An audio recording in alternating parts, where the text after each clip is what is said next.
Ladies and gentlemen, don't give your power away. You don't need anybody to approve your dream. It was given to you. If they can't see it, it's because it wasn't given to them. It was given to you. Hold it, nourish it, cultivate it, work on it. It's yours. It's your baby. Work on it until it comes into fruition. If you clicked on this video, you're already ahead of the majority because you're looking for growth. Welcome to Epic Motivation. Let's get started. I gave away my power and I said, I'm not going to do that no more. Here's something else. Do what you know is right. Treat people like you want to be treated. Don't try and take any shortcuts. Don't try and cheat. Pay your dues up front. What goes around comes around. You can pay now or you will pay double later. I'd rather lose out on my dream doing the right thing than to cheat trying to make a shortcut to get to my goal. I want to be able to look myself in the mirror. And that's what you want to do. There's no saying, judge a man not by what he does, but by that he doesn't have to do. And to judge the true quality of a man is what do you do when nobody's looking. See, there's some good out there for you in the universe that has your name on it. And nobody can get your good. It has your name on it. They can't take your stuff. It's your stuff. So do the right thing. There might be a tendency sometimes because of the negative part of our consciousness and our own programming for us to want to say, well, I just do it this time. It won't matter. Won't nobody know. Ladies and gentlemen, everything matters. In life, you have a critical option. You can take a stand in your life or you can follow the crowd. See, people who follow the crowd, their lives are not focused. They're not immersed in anything. People who take a stand, they're living a life that has some power, a life of achievement, a life that has some meaning. People that are taking a stand in life, they are consciously involved in a process to design a life of substance. People who are following the crowd, these are people that they're just doing what everybody else is doing. I want to talk to you about taking a stand with your life. And what are some of the things we can do that will enable us to give our lives up in a way that has some purpose and meaning, that can be real for us, that can give us a sense of fulfillment, of joy and happiness and peace of mind. See, most people are bored with life. Most people feel that life isn't worth the hassle. It's boring, it's monotonous. I have nothing to look forward to. Here we go again, another Monday morning. TGIF Day, thank God it's Friday. Here we go again, oh boy. You see what the man meant by many people die at age 25 and don't get buried until they're 65? Doing the same thing the same way every day, looking at these faces, just walking around. So looking for a way in which we can begin to give our lives some special power. Number one, commit yourself to giving your best at all times. Now, that's not easy. See, most people, and particularly those who are working in corporations, they're finding now they've got to change their behavior. We're now involved in a world economy. We will never do business the way in which we've done business in the past. We will never be able to, in the American workplace, do just enough to get by. Now the standards have been raised. Quality and productivity has been increased because of the competition. And so now average performance will not be enough. This is a new day. Competition is fierce. So people who've been locked into a behavior pattern are working just hard enough to keep from getting fired. They're being laid off, are forced into early retirement. It's a new game now. So now more than ever, it's about increased productivity. Now more than ever, it's about superior quality service. Now more than ever, it's about creating a positive atmosphere in the workplace and people that have that competitive age, people that are hungry to make it. See, you got to be hungry now. You can't just casually walk around, well, I'll get to it later on. Oh, no, this is a new day right now. Committing yourself to give your best at all times, regardless of the competition to do otherwise, or the influences of negative people that will tell you, hey, look here, don't push yourself too much. Now's the time to push yourself, to always get in the habit of giving the best that you have to share. If you're working on a job where you're miserable, they're not paying you what you're worth, you don't like the work, you don't like the people, and you're dissatisfied. If you have decided to continue to take a paycheck, you owe it to yourself to give it your best effort. If you get in the habit of being mediocre or doing just enough to get by, you're not hurting anybody but you. You're cheating you. Because when you start looking at giving your best at all times, that's not easy. But when you are committing yourself to doing something, those are the standards that you set for yourself, because that's who you are. The builder. There was a man who was an efficient builder. He had worked for years in a large company and had reached the age of retirement. His employer asked him to build one more house. It was to be his last commission. The builder took the job, but his heart was not involved. He used inferior materials. Timber was poor, and he failed to see the many things that should have been clear to him had he shown even his normal interest in his work. When the house was eventually finished, his employer came to him and said, "The house is yours." The builder immediately regretted that he had not used the best materials and engaged the most capable workers. If only he had known that the house was for him. If he had made a commitment with his life, with his craft, that I'm going to give my best at all times, even if this is my last job, I'm going to give it my best shot because that expresses who I am, he would have been more appreciative of that gift. Would you imagine that? The next thing is live each day with integrity. Don't try and get over in life. Don't try and cheat. I was with a friend of mine and we went into a service station to get some gas. They gave me back too much change. I discovered it down the road and I was turning around going back. Guy said, "You're a fool. Hey man, what when they don't give people enough change? You think they flag the people down?" I said, "I'm not responsible for them. I'm responsible for me." I went back and I told the guy, "Excuse me, sir, you gave me a $20 bill too much." I gave it to the guy just took it and walked away, didn't say thank you. The guy in the car laughed, said, "I told you, you fool." I said, I'm not responsible for his attitude. I don't care, knowing that he would not say thank you, I would still give it back to him. Because my image of myself says, hey, you don't take something that doesn't belong to you. That's the way my mother raised me. Don't try and cheat. Say, well, this little bit won't count. Everything counts.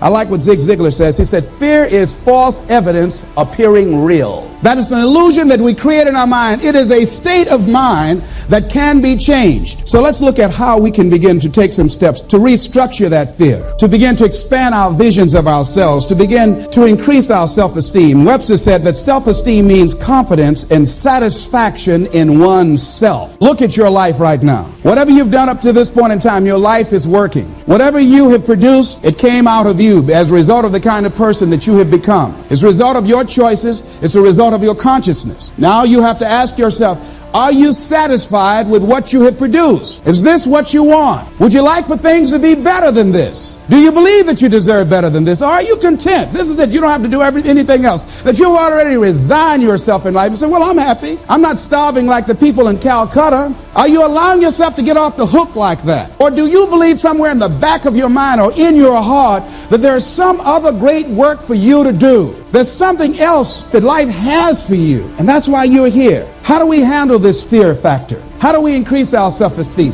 You have to begin to fortify yourself. How do we do that? I believe that you have to begin to consciously monitor your inner conversation and start talking to yourself. Start building yourself up. Sometimes the only good things you will hear about you are the things that you say to you. Young lady that was in the audience this afternoon said to me, I told myself yesterday for the first time, I'm proud of me. And she said, I felt good about that. So I'm saying learn to be your own booster. Start building yourself up. Start encouraging yourself. Start saying, I can do this. I can make this happen. When I started thinking about becoming a speaker, I said, yes, I can do this. I can make this happen. When I start trying to convince myself I can be a businessman after flopping and failing and losing thousands of dollars and feeling stupid and dumb and having people take advantage of me because of what I didn't know. I had to talk to myself because people were saying to me that I was dumb. And somewhere in the back of my mind, I was saying, you're right, look at what I've done. I had to say, no, Les. Hey, come on, man, get yourself together. You can handle this, you just haven't figured it out yet. It's all right, this is your training period. This is the tuition you have to pay for what you don't know. You can do this, other people have done it. It doesn't take an Einstein. Get you some people that can teach you some stuff that you don't know. Get you some people that have done it successfully and learn from them. Take some seminars, workshops, read some books on how to manage a business. Change the way you see yourself and begin to tend to the personal details. Understand that nobody's going to take care of your business better than you. And when I start changing that kind of mindset of beating myself up because of my mistakes and start looking at the possibility of my doing better, of my making the adjustment that would enable me to do what I want to do successfully, things begin to change. And I'm saying, stop beating up on yourself. You do it. I know you do it. I've done it. It's a natural inclination for us to put ourselves down. See, we are born negative, I think, in a negative consciousness because we live in a negative world. See, you don't have to teach children to lie. They'll lie automatically. Did you wet in your pants? No, I did not. Well, what is that? I don't know. You don't have to encourage kids to misbehave. They will do it by themselves. You don't have to encourage them to do the wrong thing. They will do it automatically. You have to correct their behavior. So I'm saying that we have to work through the challenges of life in learning how to begin to work to fortify ourselves. Repeat after me, please. I can live my dream. I can find my purpose in life. And live my purpose. I deserve more from myself. I deserve more from life. Here's some other things, ladies and gentlemen. Begin to guard your mind against negative programming. Like turn off the television. Don't watch the news. Don't watch it. I think that more people have a sense of hopelessness and anxiety about life. If you look at the news, you cannot feel good looking at the news. You'll be scared to death. You're scared to go to sleep. I mean, it turns your power down. You've got to be conscious of that. Don't pick up the newspaper and read it. No. Just try this. Just experiment with yourself. Now, if your job depends upon you knowing certain things, let somebody tell you just about those things. But start filtering the stuff you allow to come in your mind. You know that song you used to have? Say, don't let nobody bring you no bad news. I tell my staff, look here, don't tell me any bad news while I'm on the road. Let me handle it tomorrow. I don't like anybody to tell me any bad news at night before I go to sleep. I can't do anything about it anyhow. Why let me go to sleep with that on my consciousness? No, and my staff, they know that. Say, let it wait till tomorrow. And I have a period of time. Tell me bad news between 10 o'clock and 12 noon. After I prayed and meditated and read my books, I'm fortified, I'm ready to handle it. I deal with it, and then I'm out of there, and I'm going on to something else. So you've got to guard the kinds of things that you put in your mind. See, if you don't program your mind will be programmed, because human beings are goal-oriented. That's why we die of broken hearts early. That's why we're running through life to early grades. We're going through life, ladies and gentlemen, and I think that Henry David Thoreau said that most men live in quiet desperation. Most of us go through life running scared. Larry DeAndre, who I think is going to be one of the greatest motivational speakers around today, told me a true story of a friend of his that every day when he came home from school, when he would get to a certain block in his neighborhood, there was a neighborhood dog that would chase him. And that dog would start after him barking. Boy, he would run, just running from that dog every day. Finally, he just got tired of that dog chasing him every day. He said, this dog come around here today, I'm going to take a brick or something and bust him in the head. So he was walking home that day, minding his own business. Sure enough, same area, there was that dog there. And the dog started barking, he started running, he saw a brick, and he stopped and picked up the brick and turned around. And the dog got close to him, he realized the dog didn't have any teeth. He said he put the brick down, he said, get on out my way. And ladies and gentlemen, all our lives, many of us go through life running from things that ain't got no teeth to do us any harm. Haven't you been afraid to do something, and then after you did it, you say, whoa, if I'd known it was this easy, I would have done it before. Haven't you ever had that experience? Raise your hand. Absolutely. So we created this in our minds, false evidence appearing real. We made it real in our minds. That's why Churchill said there's nothing to fear but fear itself. That's the destructive monster. So turn off things that can contribute to your fear. Turn a deaf ear to people that all they can do is talk about how negative things are because they have bought into the consciousness of the world. Start attending workshops, seminars, listening to tapes on a daily basis to begin to recondition your mind, to retrain your thinking. Faith comes by what? Hearing and hearing and hearing. Listen to things that can empower you, that can enable you to create a new reality for yourself, in a new life for yourself. You might appear to be strange around most people. You know, most people think you're strange if you're happy today. People say, how you doing? I said, better than good. Whoa, what's wrong with him? Just go around smiling and watch people. Look at this. Is this a weird guy over here? Because most people don't smile. Watch them. Look at their faces in the morning. Here we go, another Monday morning. How you doing? Haven't had my coffee yet. Don't ask me. See, these people have not found their purpose in life. That's why they're grumpy. That's why they're miserable. That's why they're so negative. They're hurting and they want to hurt other people. So start practicing using programs for your mind. Seminars, books, workshops. Keep a journal. Record your thoughts. What's happening with you? Every day when you get up, have a journal near you. I use a Jack Boland journal so that I can write down my ideas. I keep it by my bed so I can write down my thoughts. See, ladies and gentlemen, we get 3 to 4 thoughts a year that if we would act on those thoughts, they could change our life. Don't say, well, I'll remember that. No, write that thought down. I got a thought today I wrote down. A friend of mine is in the hospital. His morale is low. They're talking about amputating his foot. He's got to feel very bad. So I said, you know, not only am I going to see him, but I can't be there with him all the time. I said, I'm going to create a tape for him that he can listen to that will heighten his level of morale. We told him the other night, don't go to surgery. You are depressed. Your energy level is down. No, tell him not now. Don't do it now. In fact, most doctors who have any sense of awareness don't perform surgery on patients that are in a state of fear, that don't think they will make it. They wait till they're in a different state of mind. So I said, what about making tapes for people that are facing physical challenges? I said, that's a good idea. A friend of mine, she said, when a woman carries a baby for 9 months, feeling that life movement in her, it's automatic and natural for her to learn to love that baby, to expect it to come here when she bears the pain to bring it into the world. Your mother, Mamie Brown, when she came in to adopt you guys, she didn't go through that process. She looked at whoever your biological mother was and said, I'll take him. You weren't given away less. You were chosen with love. So when you begin to look at your past, give an interpretation that empowers you. That's where I used to be. That's not where I am now. I'm growing. Now I want you to think about, in your mind right now, think about some particular event or act in your life that you feel very bad about, that you really regret that took place. If you had to do over again, you would do it differently. With that there, I want you to see yourself in your mind's eye and say to yourself, I love myself unconditionally, and I forgive myself. If I knew better, I would have done better. I want you to think about somebody that caused you some pain, caused you some disappointment, somebody that you don't like. Let me tell you something about the mind, how it uses you. I'll tell you something super stupid that I used to do. Do you know for years I hated my mother and my father, whoever they were, because they gave me away as I thought at that point in time? And guess what? I didn't have any faces for the hatred because I never saw either one of them. And I said, I hate them for that.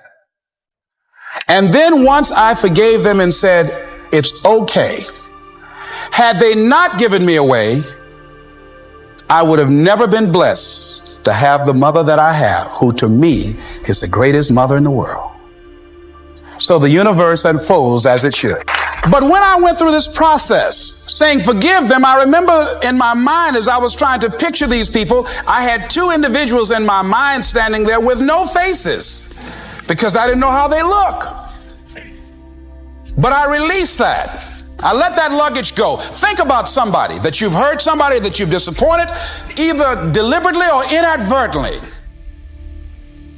or someone that has hurt you, deliberately or inadvertently. Think about them, somebody that you really, when you think about them, the room turns red.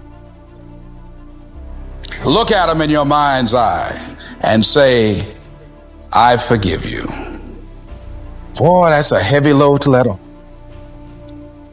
When I thought about that guy, I said, wait a minute, I can't, no, you don't know what this guy did.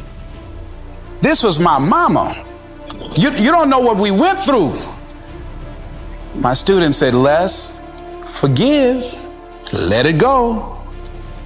If you want to be forgiven, you better forgive somebody. None of us are perfect. All of us have made some mistakes. And it wasn't easy. It's not easy forgiving, am I right? It's hard. See, everybody won't forgive. They say, I forgive, but I don't forget now. Let it go so you can grow. Greatness is built one step at a time. Keep moving forward. We appreciate you watching our video to the end. Creating these videos takes a lot of passion and dedication, and your support makes it all worthwhile. If this video inspired you, make sure to subscribe and stay on this journey with us. Your encouragement helps us continue delivering top quality videos just for you. Together, let's make life epic.